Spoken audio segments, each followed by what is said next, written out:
الصبح بدا من طلعته. حضرت عمر فاروق رضی اللہ تعالیٰ عنہ خادم سے کہنے لگے بوڑھی سے پوچھو. تو پوچھا اماں السلام علیکم. وعلیکم السلام. اماں کیا بات ہے؟ تو اماں کہنے لگی جاؤ دوڑو، تمہیں کیوں بتاؤں، دیہات کی سیدھی سادی بی بی، جاؤ بھاگ جاؤ. کہا نہیں اماں مہربانی کرو اندر تو آنے دو. بڑی منت کے بعد اماں مانی. عمر فاروق عام آدمی نہیں جس سے دنیا کامتی ہے. حضرت عمر اندر گئے. اماں کیوں پریشان ہو؟ تو اماں کہنے لگی تمہیں کیوں بتاؤں، میرا اپنا دکھ ہے. چل اماں بتا دے، تیری مہربانی. اماں کہنے لگی میں ایک بیوہ ہوں، بے اولاد ہوں، کوئی میرا سہارا نہیں. مجھے عمر فاروق سے بڑی شکایت ہے. میرے اوپر 25 دینار کا قرضہ چڑھ گیا ہے اور 3 دن ہو گئے میں نے روٹی نہیں کھائی، اور عمر نے میری خبر نہیں لی. حضرت عمر کو پتہ چل گیا اللہ وارث ہے، اس کا کوئی 2 4 10 ہزار ووٹ کوئی نہیں. ایک کو میکے سے 6 مربے نہیں لے کے آئی، ایک اکیلی تنے تنہا. اور بھائی جب اللہ کا خوف ہوتا ہے تو پھر انسان ان غریبوں کو بھی مناتا ہے. پھر ریڑھی والے کی بھی اہمیت بڑھ جاتی ہے، پھر رکشے والے کی قدر بھی بڑھ جاتی ہے. حضرت عمر فاروق رضی اللہ تعالیٰ عنہ کہنے لگے اماں عمر سے شکوہ ہے؟ کہاں؟ جناب عمر کہتے ہیں میں نے ایک جملہ کہا تو اماں نے تو مجھے لاجواب کر دیا. میں نے کہا اماں عمر کو کیا پتا کہ تو بھوکی ہے اور مقروض ہے، اسے کیا خبر؟ تو اماں کہنے لگی کیا کہا تم نے؟ عمر کو خبر نہیں، اسے پتا نہیں؟ تو عمر سے کہو نا چھوڑ دے حکومت، اس کے حوالے کرے جو خبر رکھ سکتا ہے. کیوں بیٹھا ہے پھر؟ ہمارے حکمران کہتے ہیں ابھی میں صدمے میں ہوں، نکلوں گا تو بات کروں گا. نہ ادھر ادھر کی تو بات کر، یہ بتا کہ قافلہ کیوں لٹا. مجھے رہزنوں سے غرض نہیں، تیری رہبری کا سوال ہے. ہاں تجھے جواب دینا پڑے گا. حضرت سیدنا عمر فاروق رضی اللہ تعالیٰ عنہ سے اماں کہنے لگی نہیں خبر رکھ سکتا تو حکومت کیوں کرتا ہے، چھوڑتا کیوں نہیں؟ تو حضرت عمر کہتے ہیں میں کانپنے لگا. دوڑے گئے جناب عمر. میں نے کہا اس اماں کا 6000 ووٹ نہیں کہ اس کی قدر کی جائے. یہ اماں کوئی بہت آکسفورڈ یونیورسٹی کی ڈگری ہولڈر نہیں کہ اس کی بات مانی جائے. ایک لاوارث اور بیوہ بی بی. عمر دوڑے گئے، گھر سے اناج کا تھیلا کندھے پہ رکھا، 25 دینار بھی لیے، پکا پکایا کھانا بھی لیا. خادم کہنے لگا حضور مجھے دے دے میں اٹھا لیتا ہوں. تو حضرت عمر فرمانے لگے چل وعدہ کر قیامت کے دن بھی میرا بوجھ اٹھائے گا. کہنے لگا جی نہیں وہاں نہیں اٹھا سکتا. فرمایا پھر آج بھی نہ اٹھا، مجھے ہی اٹھانے دے، یہ میرا بوجھ ہے تو مجھے ہی. اماں کے سامنے 25 دینار بھی رکھے. پھر اماں کو حضرت فاروق اعظم نے 2 مہینے کا راشن بھی دیا، پھر پکا پکایا کھانا بھی دیا. معمولی آدمی کی بات نہیں کر رہا، 24 لاکھ مربع میل کا حکمران. حضرت عمر مدینے میں بیٹھ کے کبھی للکار دیں تو کیسر و کسریٰ کی ٹانگیں کانپیں. جناب عمر فاروق رضی اللہ کھانا کھلا کے اماں چارپائی پہ تھی تو عمر نیچے بیٹھ گئے. کہنے لگے اماں چل عمر کو معاف کر دے، چل چل جانے دے، کوئی عرض نہیں، بیچارے کو پتہ نہیں چلا. تو اماں کہنے لگی تو نے پھر عمر کا ذکر چھیڑ دیا. بیٹے میرے گھاؤ بڑے گہرے ہیں، میرے زخم بڑے سخت ہیں، کلیجہ پھٹے تو تجھے دکھاؤں کتنی تکلیف میں ہوں. میں تو پکا ہوا پھل ہوں، کسی وقت بھی دنیا سے چلی جاؤں گی. میں نے عمر کو معاف نہیں کرنا. جب میں قبر میں جاؤں گی نا، نبی کریم علیہ السلام آئیں گے تو میں عمر کی شکایت کروں گی. میں کہوں گی حضور اس سے پوچھئے یا رسول اللہ بیوہ اور بوڑھی کا خیال ہی نہیں کیا. تو آپ کے غلام کہتے ہیں میں نے عمر کو کبھی اتنا روتے نہیں دیکھا جتنا آج روئے. کہنے لگے اماں عمر کو میں جانتا ہوں وہ کمزور ہے، یہ شکایت نہ لگانا، وہ کمزور ہے، مقابلہ نہیں کر سکے گا، یہ شکایت نہ لگانا، چل معاف کر دے. تو اماں کہنے لگی اچھا تو مجھے کچھ اچھا لگتا ہے، جا تیری خاطر عمر کو معاف کیا، تو پیارا لگا ہے، جا معاف کیا، تیری خاطر معاف کیا، تیری خاطر عمر کو معاف کیا. حضرت عمر فاروق کہنے لگے مجھے لکھ کے دو. کون اتنے جتن کرتا ہے؟ کون؟ کسی سے کہنا جا اپنی اماں کو منا لے تو کہتے ہیں نہیں میری غلطی کوئی نہیں تو مناؤں کس بات پہ؟ ہمیں تو 20 دلیلیں آتی ہیں. جا ابا کے پیر پکڑ لے. پتہ ہے نبی پاک علیہ السلام نے فرمایا جس کا باپ راضی ہوگا اسی کا اللہ راضی ہوگا، اور جس کا باپ ناراض ہوگا وہ سارا دن وظیفے پڑھے، اس کا اللہ راضی. یہ ابو داؤد شریف کی حدیث ہے. نا جی بڑی مہربانی، پیسے نہ لائیے گا اب بات سنیں، وہ بھی میں سمیٹنے کی طرف آ رہا ہوں، ختم کر رہا ہوں، آپ میری بات پہ توجہ رکھیں۔ عزیز بھائی، نبی کریم صلی اللہ تعالی علیہ وسلم نے جو اپنے غلاموں کی تربیت کی تو حضرت عمر فاروق کہنے لگے لکھ کے دو، لکھ دو۔ تو اماں کہنے لگی آپ لکھیں میں سائن کر دیتی ہوں، آپ لکھ دیں میں سائن کرتی ہوں۔ حضرت عمر نے لکھا فلاں بنت فلاں کو عمر سے شکایت تھی، پھر انہوں نے عمر کو معاف کر دیا۔ اماں سائن کرنے ہی لگی تھی، سائن کرنے ہی لگی تھی کہ مولا علی شیر خدا آ گئے، حضرت عبداللہ ابن مسعود آ گئے۔ اوہو عمر یہاں بیٹھے ہوئے ہو، میں سارے مدینے میں تلاش کر رہا تھا، یہاں بیٹھے ہو، وہ کچھ لوگ ملنے آئے، نکلو۔ اماں نے سنا کہ یہ عمر تھے تو اماں اٹھ کے کھڑی ہو گئی، آئے ہائے عمر تھے، آپ عمر تھے؟ تو جناب عمر کہنے لگے اماں تو نے جو کہا ٹھیک کہا، لیکن اپنے وعدے پہ قائم رہا، یہ ذرا سائن کر دے۔ اماں نے سائن کیے تو حضرت عمر فاروق فرمانے لگے علی آ گئے ہو تو بطور گواہ تم بھی دستخط کر دو، عبداللہ ابن مسعود تم بھی بطور گواہ جب سائن ہوئے تو جناب عمر نے رکا لپیٹا اور مولا علی شیر خدا سے فرمانے لگے علی یہ رکھ لو، مجھے لگتا ہے میں تم سے پہلے دنیا سے جاؤں گا، اور جب میں پردہ کر جاؤں نا تو یہ رکا میرے کفن میں رکھ دینا۔ اگر حضور علیہ السلام نے پوچھا نا میری امت کے ساتھ کیا سلوک کر کے آئے ہو، تو رکا نکال کے کہوں گا یا رسول اللہ ایک بوڑھی ناراض تھی میں اسے بھی راضی کر کے آیا، حضور یہ میں راضی۔ بھائی جب تک ہم اللہ سے نہیں ڈرتے معاشرہ اصلاح پذیر نہیں ہو سکتا۔ حضرت عمر فاروق رضی اللہ تعالیٰ عنہ نا باہر والوں کا بھی بڑا سخت حساب کرتے تھے، بڑا۔ ایک گورنر صاحب نے لباس بڑا شاندار پہننا شروع کر دیا تھا تو حضرت عمر نے اتروا کے نا تو انہیں ٹاٹ کا لباس پہنا کے تو اونٹ چرانے کی ڈیوٹی دے دی تھی، اتنا سخت احتساب کرتے۔ کسائی کی دکان پر بھی 1-2 گھنٹے کھڑے ہوتے تھے، جو آدمی مسلسل 2 دن گوشت خریدتا تھا نا فرماتے تھے اس کا ٹیکس بڑھا دو، لوگوں کو دال نہیں مل رہی اور یہ روز گوشت کھاتا ہے۔ حضرت فاروق اعظم اس کو جزیہ کہا جاتا تھا، یا کچھ اور معاملات ہوتے تھے بڑھا دیتے تھے۔ مسلسل جو 2 دن آدمی گوشت کھاتا تھا فرماتے تھے مدینے میں غربت ہے، اگر یہ والا نظام تم کرو گے تو غریب لوگ کس کی طرف دیکھیں گے۔ لیکن اس سے زیادہ بڑھ کر جو ان کی زندگی کا معیار اور سٹیٹس تھا وہ یہ تھا کہ اپنے گھر کا خاص خیال رکھتے، خاص توجہ کرتے۔ ملک شام سے اور ایران سے کچھ لوگ آپ کی خدمت میں آئے تو وہاں سے کچھ کنیزیں بھی آئیں، ان کے بادشاہ پیغام لے کے۔ شاہ ایران کی کنیز کو ملکہ نے کہا کہ نا حضرت عمر کی زوجہ کو دیکھ کے آنا ذرا کس طرح کی ہے۔ ہمارے ملک میں کیا کہتے ہیں خاتون اول، جی خاتون، باقی سارے دووں میں خاتون اول، ذرا خاتون اول کو دیکھ کے آنا۔ تو وہ جب آئی نا گھر میں ملنے تو کہا کہ مجھے میری ملکہ نے کہا تھا کہ عمر کی زوجہ سے اہلیہ سے ملاقات کر کے آنا، تو حضرت عمر کی اہلیہ نے نا ایک جوڑا کپڑوں کا دے دیا ملکہ کے لیے اور ایک خوشبو کی شیشی دے دی۔ اب جب وہ تحفے وہاں بھیج گئے تو اس ملکہ نے نا کچھ سونے کا سامان بھیجا، کچھ زیورات بھیجے، کچھ تحائف بھیجے۔ جب حضرت عمر کے گھر آئے نا وہ خادم لے کے آیا، اس نے کہا جی آپ کی اہلیہ نے تحفے بھیجے تھے، تو جواب میں شاہ ایران کی بیوی نے یہاں جس ملک کا وہ سفیر تھا انہوں نے بھی یہ بھیجے۔ تو حضرت عمر فاروق نا وہ تحفے لے کے گھر گئے تو جا کے کہنے لگے اپنی اہلیہ سے یہ تو کب سے تحفے تحائف بھیجنے لگ گئی ہے، یہ کب سے نظام شروع ہو گیا؟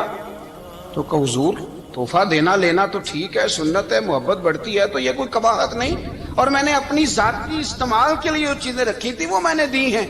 تو حضرت عمر فاروق رضی اللہ تعالیٰ عنہ فرمانے لگے ہم نے کسی ملک کے ساتھ اور اس کے بادشاہ کے ساتھ ذاتی تعلق نہیں بنانا، تعلق جو بھی بنے گا رسول اللہ کے دین کی برکت سے بنے گا، ذاتی رشتے نہیں ہم نے قائم کرنے۔ ذاتی آپ کے ملک کی جو ایئر لائن جس کا ہر سال خسارے کا ڈنڈورا پیٹا جاتا ہے نا، وہ ہمارے بادشاہ صاحب اور صدر صاحب اگر غیر ملکیوں کو گھوڑا کبھی بھیجنا ہو نا، گھوڑا، تو پورا ایک جہاز گھوڑا لے کے تحفے میں جاتا ہے، پورا جہاز غریب قوم کا یہ سرمایہ، اور قوم بڑی بادشاہ ہے لائنوں میں لا کے ووٹ دیتی ہے۔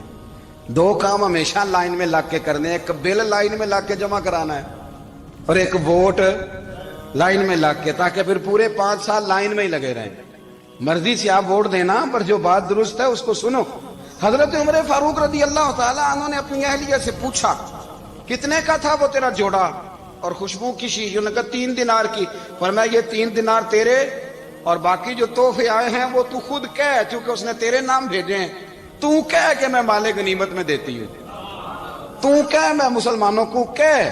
تو زوجہ ہنس پڑی, کہنے لگی میں نہ بھی کہوں تو مجھے کہنا تو پڑے گا ہی, کہنا تو میں نے ہے ہی, کیونکہ سامنے عمر فاروق ہیں, لہذا فرمایا کہہ دیتی ہوں میں نے دیا خزانے کو. حضرت عمر نے جمع کرا لیا. میں یہ کیا بات ہے, میرے گھر والے جو مرضی کریں, ان کا معیار زندگی جس طرح کا مرضی ہو. اور حضرت عمر ایک جملہ کہا کرتے تھے, اللہ کرے کہ یہ باتیں اس دور حاضر میں ہماری سمجھ میں آئیں. حضرت عمر فاروق رضی اللہ تعالیٰ عنہ اپنے بچوں کو فرمایا کرتے تھے کہ بہت آدمی کو بھوک لگی ہو نا, اور پھر اس کی پسند کا کھانا پکا ہو, تو اتنے شوق سے وہ اس کھانے کو دیکھتا ہے نا, فرمایا اس طرح پوری قوم اپنے بادشاہوں کے خاندان کو دیکھتی ہے, اس تیزی کے ساتھ دیکھتے ہیں کہ ان کے گھر میں کیا ہو رہا ہے, ان کا معیار زندگی کیا ہے, ان کا سٹیٹس کیا ہے. سیدنا فاروق اعظم رضی اللہ تعالی عنہ نے اپنے گھر کے اندر اپنے بچوں, آپ کے بچے دونوں کاروبار کے لیے مصر گئے, تو وہاں کے گورنر صاحب نے لوگوں سے, ایک بہت بڑا قافلہ گیا مدینے سے مصر تجارت کے لیے, جاتے ہیں نا آج بھی قافلے کئی ملکوں میں, تو یہ گئے تجارت کے لیے. تو حضرت عبداللہ ابن عمر, حضرت عبید اللہ ابن عمر, حضرت عمر کے دونوں بیٹے گئے. جناب عمر فاروق کے بچے جب وہاں پہنچے تو مصر کے گورنر نے نا لوگوں کو تعارف کرایا کہ یہ عمر فاروق کے بیٹے ہیں, یہ حضرت یہ چودھری کے بیٹے کو کون بتاتا ہے کہ تو چودھری کا بیٹا ہے؟ باہر والے بتاتے ہیں, گھر والے جی. اور سیٹھ صاحب کے بیٹے کو کون بتاتا ہے کہ تو سیٹھ صاحب کا بیٹا ہے؟ اور مالک کو کون بتاتا ہے کہ تو مالک کا بیٹا ہے اور یہ کرایہ دار ہے؟ یہ کون بتاتا ہے؟ یہ سوچ ہم دیتے ہیں بچوں کو. چودھری اور کمی کی سوچ, امیر اور غریب کی سوچ, مالک اور کرایہ دار کی سوچ, گھر کے مالک کی اور کام کرنے والے کی سوچ, یہ ہم دیتے ہیں. یاد رکھنا, یہ ہم دیتے ہیں, یہ ہمارا مزاج ہے, یہ باہر سے نہیں آتی. تو کوئی شہزادہ ہے, تو سیٹھ ہے, تو نواب ہے, یہ سوچ باہر سے نہیں آتی. یہ اماں سوچ دیتی ہے, اماں, یہ ابا سوچ دیتا ہے. اور پھر جب تباہی اترتی ہے تو اس کے ذمہ دار بھی باہر والے نہیں ہوتے, گھر والے ہوتے ہیں, گھر والے. ہمارے بچوں کی طبیعتوں پر زیادہ نقش باہر والوں کا نہیں ہوتا, گھر والوں کا ہوتا ہے. یاد رکھیے گا. حضرت عمر فاروق رضی اللہ, بچے ہیں, شہزادے ہیں, وہ کاروبار کرنے گئے اور وہاں لوگوں نے بتایا گورنر صاحب نے کہ یہ فاروق اعظم کے بچے, امیر المومنین کے. لوگوں نے ان سے زیادہ مال خریدا, تجارت میں زیادہ نفع ہوا. ظاہر ہے کہ وہ آپ کے جو اللہ خیر کرے حکمران ہیں, ان کے کاروبار کتنے ملکوں میں ہیں, کس بنیاد پر ہیں؟ وہ صرف اس بنیاد پر کہ وہ حکمران رہے, ان کے لیے آسان تھا بڑے لوگوں سے تعلقات بنانا. حضرت عمر فاروق رضی اللہ تعالیٰ عنہ کے بچے ڈھیروں مال کما کے جب واپس آئے نا, تو حضرت عمر سے آ کے بچوں نے بطور محبت کا, ابا جی اللہ نے بڑا ہی فضل کیا ہے, بڑا مال کمایا الحمدللہ, یہ دیکھیں کتنا نوازا ہے. تو حضرت عمر کہنے لگے سارے قافلے نے اتنا ہی کمایا ہے, سارے قافلے نے اتنا ہی کمایا ہے؟ تو حضور نہیں, سارے قافلے نے اتنا نہیں کمایا, سب کو اتنا نہیں ملا. وہ تو وہاں گورنر صاحب نے لوگوں کو تعارف کرایا تھا کہ یہ عمر کے بچے ہیں, تو لوگوں نے پھر ہم سے بڑا ہی خریدا. تو حضرت عمر فرمانے لگے ٹھیک ہو گیا, میں بات سمجھ گیا. اس طرح کرو, جو تمہاری اصل زر تھی نا, جو راز تھی, وہ رکھ لو, اور باقی سارا مال مال خزانہ میں جمع کرا دو. اس لیے کہ یہ تم نے تجارت نہیں کی, یہ تم نے اپنے باپ کا نام بیچا ہے, یہ تم نے امیر المومنین کے بیٹے ہونے کا فائدہ اٹھایا ہے. فرمایا یہ تمہارا نہیں حق, یہ مسلمانوں کا ہے. اس لیے کہ یہ مال تم نے محنت سے نہیں کمایا, یہ باپ کی کرسی کا فائدہ اٹھایا ہے. اور فرمایا اگر تم نے مال جمع نہ کرایا تو میں مال بھی لے لوں گا زبردستی, اور کوڑے بھی ماروں گا, ڈبل سزا دوں گا. مرضی سے جمع کراؤ گے تو کوڑوں سے بچ جاؤ گے. بڑے بیٹے نے تو جمع کرا دیا, تو چھوٹا تھوڑا پریشان ہوا. تو حضرت عبداللہ ابن عمر چھوٹے کا ماتھا چوم کے کہنے لگے بیٹے چپ کر کے جمع کرا, یہاں بھی فخر کر کے ہم عمر کے بیٹے ہیں, اور قیامت میں بھی فخر کریں گے کہ ہم فاروق اعظم کے بیٹے ہیں. یہاں بھی ناز کریں گے اور وہاں بھی ناز کریں گے کہ عمر کے بچے ہیں. ہمارے باپ نے خود بھی حلال ہی کھایا ہے, اور جب ہماری کمانے کی باری آئی ہے تو ہمیں حکم بھی حلال کھانے کا دیا. بھائی ہمارا مزاج نہیں. بچہ جب لے کے آتا ہے 2 لاکھ روپیہ تو کبھی پوچھا کہاں سے آیا ہے؟ جب وہ پہلے دن غلط دوستوں کے پاس جا کے بیٹھتا ہے تو کبھی نکالا ہے گھر سے اسے؟ یہ بہت سارے خمیازے ہمیں اس لیے بھگتنے پڑتے ہیں کہ ہم ابتدا میں سوراخ بند نہیں کرتے. جب اس میں شگاف پڑ جاتا ہے، سیلاب آتا ہے تو ہمیں ہوش آتی ہے. حضرت عمر نے اپنے گھر میں نگرانی رکھی، کڑی نگرانی. زیادہ نماز گھر میں پڑھتے تھے حضرت عمر، نفلی نمازیں زیادہ کیوں بلا؟ بھائی یاد رکھیں کہ آپ نے اگر سجدہ کرنا ہے تو بچہ لیٹ جائے گا، وہ اسے پتا کوئی نہیں سجدہ کیا ہے. لیکن جب گھر میں کبھی قرآن ابا جی کھول لیں نا، جب ابا جی کا موڈ بن جائے نا لیکچر دینے کا، وہ گھر میں شروع ہو جاتے ہیں، کہتے ہیں آپ لوگ نماز نہیں پڑھتے اس لیے میرے کاروبار میں برکت کوئی نہیں. تم سویرے قرآن پاک نہیں کھولتے تو میں تباہ ہو گیا. تو میاں آپ نے کب گھر میں قرآن پاک کھولا تھا؟ آپ نے کب نماز پڑھی؟ آپ نے کب گھر کے اندر اللہ رسول کا ذکر کیا تھا؟ آپ نے کب حدیث چھیڑی؟ آپ نے بھی تو گھر کے اندر جب بھی آپ آئے ہیں تو آپ نے وہی کچھ کیا جو دنیا دار کرتے ہیں. آپ بھی تو اپنا موبائل لے کے الگ کونے میں بیٹھ گئے. آپ نے بھی تو کہا ہے کہ اب تمہارے چینل ختم، اب میری مرضی والا چلے گا. تو جو آپ نے کیا ہے بچے بھی وہی کام کریں گے. آپ نے بھی گپ شپ لگائی ہے تو وہ بھی لگا رہے ہیں. یہ سمجھ لیں جو کام آپ کریں گے آپ اپنے بچوں کی سیرت میں اس کا جلوہ دیکھ لیں گے. بڑی پکی سی بات ہے کہ آپ کو بچے کی عادتیں دیکھ کے سمجھ آ جائے گی کہ میں بھی یہی کرتا تھا اور یہ بھی. حضرت عمر فاروق رضی اللہ تعالیٰ عنہ وصال فرما گئے تو آپ کے وصال کے بعد حضرت عثمان غنی رضی اللہ تعالیٰ عنہ نے آپ کی ایک بیوہ سے نکاح کیا. حضرت عمر کی ایک بیوہ سے جب وہ آپ کے نکاح میں آئی تو کہنے لگی حضرت عثمان غنی سے کہ حضور نہ تو میں خوبصورت ہوں اور نہ میں جوان ہوں، نہ آپ کی کوئی خدمت کر سکتی ہوں، میرے ساتھ نکاح کرنا سمجھ میں نہیں آیا. کیا شاندار جواب دیا حضرت عثمان غنی نے، کیا خوبصورت جواب دیا. فرمانے لگے میں نے اس لیے نکاح نہیں کیا کہ مجھے تمہارے حسن سے دلچسپی تھی یا تمہاری خدمت کی ضرورت تھی. میں نے تو اس لیے نکاح کیا ہے کہ مجھے بتاؤ عمر فاروق گھر کے اندر اپنے رب کی عبادت کس طرح کرتے تھے، وہ قرآن پاک کس طرح پڑھتے تھے، وہ رویا کیسے کرتے تھے، استغفار کا طریقہ کیا، کس وقت کس انداز میں وہ اپنے رب کو یاد کرتے تھے. اس لیے کہ عمر کئی دفعہ گھر سے آتا تھا تو میں اس کے چہرے پر نور دیکھا کرتا تھا، میں روشنی دیکھتا تھا، ایک معیار دیکھتا تھا. نکاح اس لیے کیا ہے کہ مجھے عمر کی جو گھر کے اندر کی عبادت ہے اس سے آگاہ کرو، تاکہ عثمان غنی بھی چاہتے ہیں اس طرح کے عمل کرو جس طرح کہ عمر فاروق کر کے گئے. بھائی جب تک ہم اپنے گھر میں وہ توجہ نہیں دیں گے، وہ مزاج دیکھیں نا، ہمارے گھروں میں جب نقشہ پاس ہوتا ہے تو ٹی وی لان بھی اس میں ہوتا ہے، ڈرائنگ روم بھی ہوتا ہے، نماز کی جگہ بھی ہوتی ہے نقشے میں. صحابہ جب گھر بناتے تھے تو ایک مسجد بیت کا نقشہ پاس کرتے تھے، ذہن میں رکھتے تھے کہ یہ کونا نماز کے لیے، وہاں جوتے لے کے کوئی نہیں جائے گا، وہاں نماز پڑھی جاتی تھی، عورتیں وہاں اعتکاف کرتی تھی. ٹی وی لان تو آ گیا ہے اور گھر کے اندر ٹی وی رکھنے کے لیے تو ایک کمرہ الگ سے بنا دیا گیا ہے. اور اب جو نئے نقشے پاس ہو رہے ہیں اس کے اندر گھروں کے اندر جگہ بنائی گئی ہے جہاں کمپیوٹر رکھے جائیں اور بچوں کے لیے وائرنگ ہوگی نیچے تاکہ انہیں کوئی مشکل درپیش نہ ہو. یہ ساری چیزیں ہم نے نہانے کے لیے گھروں کے اندر اتنے بڑے واش روم بنائے ہیں کہ لگتا یہ ہے کہ سوائے نہانے کے اور کام ہی نہیں کوئی گھر میں ہوگا. ہر چیز آ گئی، پر اللہ کرے کوئی تفسیر بھی ٹیبل پہ پڑی نظر آئے، کوئی حدیث کی کتاب بھی ٹیبل پہ پڑی نظر آئے. اللہ کرے کہ جس طرح ابا لطیفہ سن کے آتا ہے تو جب تک سنا نہ لے اسے ہضم نہیں ہوتا. اللہ کرے کہ وہ جمعے میں بیان سن کے جائے تو اس کا بھی دل کرے میں اپنے بچوں کو سناؤں. وہ نبی پاک کی کوئی حدیث کہیں سے سنے تو گھر جا کے سنائے. جب تک یہ معیار نہیں بنتا آپ کیسے توقع کرتے ہیں کہ گھر کے اندر اللہ کی رحمتیں نازل ہوں گی؟ آپ یہ کیسے توقع کرتے ہیں کہ گھر کے اندر وہ معیار اور وہ مزاج بنے گا؟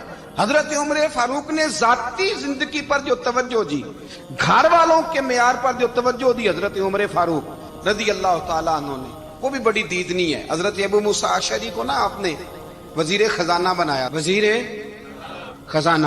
تو حضرت ابو موسیٰ اشعری کہتے ہیں کہ حضرت عمر کو شے خزانے میں رہنے تو دیتے نہیں تھے. تو ایک دن میں صفائی کر رہا تھا اس کمرے کی جس میں خزانہ رہتا تھا. ہمارے تو ملک میں جو جاتا ہے وہ صفائی کر کے ہی جاتا ہے، اللہ خیر کرے. اور خیر معیار بدلتا ہے. جو پچھلی حکومت ہوتی ہے وہ قرضہ اٹھاتی ہے، وہ باہر سے جاتی ہے تو قرضہ لے کے آتی، اور جو نہیں آتی ہے وہ کہتی ہے ہمیں پیکج مل گیا ہے. وہ قرضہ نہیں اٹھاتے، ان کو کیا ملتا ہے؟ یعنی پچھلی نے قرضہ لیا تھا اور ہم نے، واہ جی واہ کیا خوبصورت انداز ہے، اس کا نام بدل کے نا، انہوں نے قرضہ لیا تھا اور ہم نے، میں کہا بڑے شاندار سیانے بندے ہو گئی. اور اللہ تعالیٰ خیر فرمائے، ہمارے جو بڑے شاندار قسم کے دوست ہیں نا، شاندار، جن کا ادب سے نام لیتے ہیں، وہ عرب کے بادشاہ ہیں. ہم تو عرب خالی کہتے بھی نہیں، عرب شریف کہتے ہیں، عرب شریف. انہوں نے پتہ کیا کیا ہے؟ انہوں نے اس طرح کیا ہے کہ جو کشمیریوں کا قاتل تھا نا، اس کے گلے میں میڈل ڈال دیا ہے. یہی کام وہ کرتے رہتے. انہوں نے پہلے انہیں بلا کے مندر بھی بنوائے تھے، ہمیں کوئی شکوہ نہیں، ان کی زمین ہے، اللہ تعالیٰ توفیق عطا کرنے والا ہے. پر خیال یہ تھا کہ چلو کشمیریوں کے زخموں پر نمک نہ چھڑکتے، 2 مہینے انتظار کر لیتے، کچھ حالات سنور جاتے، کچھ تھوڑا انتظار. ہیں ہمارے دوست، ہمارے وزیر اعظم صاحب جب جاتے ہیں تو وہ پھولوں کا ہار ڈالتے ہیں ہمارے دوست. لیکن انہیں وہ حدیث یاد نہیں کہ نبی پاک علیہ السلام نے فرمایا جب میرے مومن کو تکلیف ہوتی ہے تو مجھے بھی گنبد خضرا میں تکلیف ہوتی ہے. انہیں نہ کشمیریوں کا خون یاد نہیں آیا، انہیں برہان وانی کی کٹی ہوئی لاش یاد نہیں آئی، انہیں 30,000 بیوہ عورتیں 30,000 بیوہ عورتیں یاد نہیں آئی، 30,000 بیوہ عورتیں جن کے سہاگ اجڑ گئے، اور انہیں 1.25 لاکھ یتیم بچہ یاد نہیں آیا جو یتیمی کی زندگی گزار رہا ہے. اور اس کے باوجود بہت بڑے ذمہ دار ہے وہ. مجھے پڑھ لینے دو آج احمد فراز کا شعر. وہ ہمارے مکتب کوئی ایسا نہیں کہ وہ مولوی تھا، وہ غیر جانبدار تھا، پر مجھے آج پڑھ لینے دو اس کا شعر. ایک کلیجے کا درد ہے، پڑھ لینے دو. اس نے کہا تھا کہ پڑھتا ہوں تو کہتی ہے یہ خالق کی کتاب ہے، مثل یہودی یہ سعودی بھی عذاب، اس قوم کے بارے میں کیا لکھوں فراز، کعبے کی کمائی سے جو پیتے ہیں شراب، کعبے کی کمائی سے جو پیتے ہیں شراب، اس قوم کے بارے میں کیا لکھوں فراز، کہ کعبے کی کمائی سے جو پیتے ہیں شراب. میں خیال نہیں آیا تمہارا صرف دین یہ ہے کہ قبریں گرا دو، مزارات گرا دو، فقط یہ دین ہے؟ کوئی نبی پاک کے روزے کی طرف منہ کرے تو اسے مشرک کہو، یہ دین ہے؟ اس کا نام مذہب رکھا ہے تم نے. مذہب تو اس کا نام ہے کہ جو رسول اللہ کا نام لینے والا ہے وہ ہمارا یار ہے، اور جو نبی پاک کا نام لینے والا نہیں، ہمارا اس سے کوئی تعلق، یہ دین ہے. حضرت عمر فاروق کی سیرت سنا رہا ہوں، حضرت عمر کی. حضرت ابو موسیٰ اشعری نے ایک عیسائی کو منشی رکھا تھا، اکاؤنٹ آفیسر حضرت ابو موسیٰ اشعری نے. تو حضرت عمر فاروق بول پڑے، کہنے لگے تمہیں مسلمان کوئی نہیں ملا تھا؟ کلمہ گو نہیں تمہیں نظر آئے؟ کشمیریوں کی لاشیں نظر نہیں آتی؟ ان کا خون بہ رہا ہے، تباہی اتر رہی ہے، اور تم قاتل کو گولڈ میڈل پہنا رہے ہو. اور یاد رکھنا، جب مسلمانوں کی بچیاں روندی جاتی ہوں نا تو پھر اسلام امن کا درس نہیں دیتا، پھر اسلام جہاد کی بات کرتا ہے.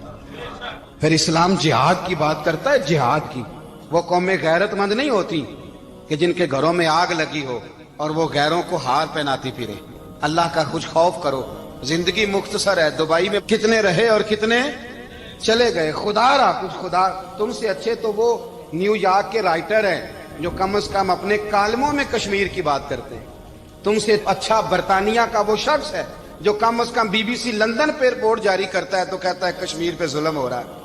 تم سے تو وہ اچھے رہ گئے. تم نے بات کرنا تو دور کی بات، تم نے دشمنوں کے گلے میں ہار پہنانے شروع کر دیے. کل جب پوچھیں گے بلا کے تم کو اپنے سامنے، کیا جواب جرم دو گے تم خدا کے سامنے؟ بڑی تکلیف ہوئی، بڑی تکلیف ہوئی.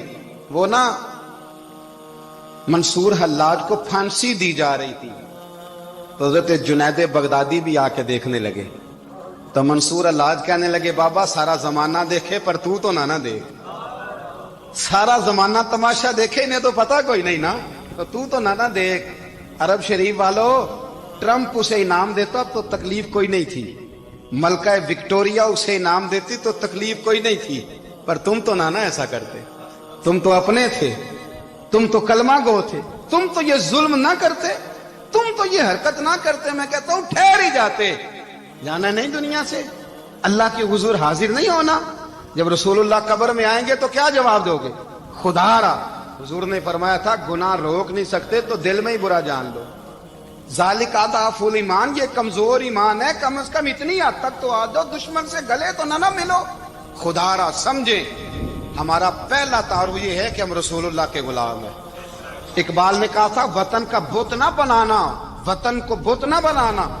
اقبال کہنے لگے ان تازہ خداؤں میں بڑا سب سے وطن ہے، جو پیرہن اس کا ہے وہ مذہب کا کفن ہے، اس لیے کہ بازو تیرا توحید کی قوت سے قوی ہے، اسلام تیرا دیس ہے، اسلام تیرا دیس ہے، کیونکہ تو مصطفی ہے، تو نبی پاک والا ہے، مصطفیٰ والا، اسلام تیرا دیس ہے، تو مصطفی ہے۔ امریکہ میں جو مسلمان رہتا ہے ہمارا بھائی ہے، اور پاکستان میں جو مرزائی رہتا ہے اس سے ہمارا کوئی تعلق نہیں ہے۔ حضرت عثمان غنی نے اپنے چچا کے بیٹے سے کہا تھا کہ تو کلمہ نہیں پڑھتا تو تیرا میرا رشتہ کوئی نہیں۔ بلال حبش سے آیا ہے پر میرے نبی کا غلام ہے تو سگے بھائیوں سے بھی آگے ہے۔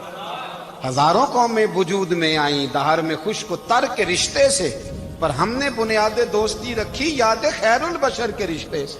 اپنی ملت پر قیاس اقوام مغرب سے نہ کر، خاص ہے ترکیب میں قوم رسول ہاشم۔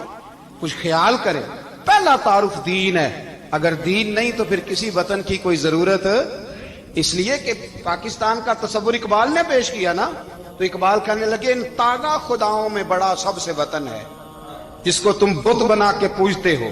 ہمارا وطن تو ہمیں جان سے زیادہ پیارا ہے، پر پہلے پاکستان نہیں، پہلے اسلام، پہلے اسلام تیرا دیس ہے، تو مصطفی ہے۔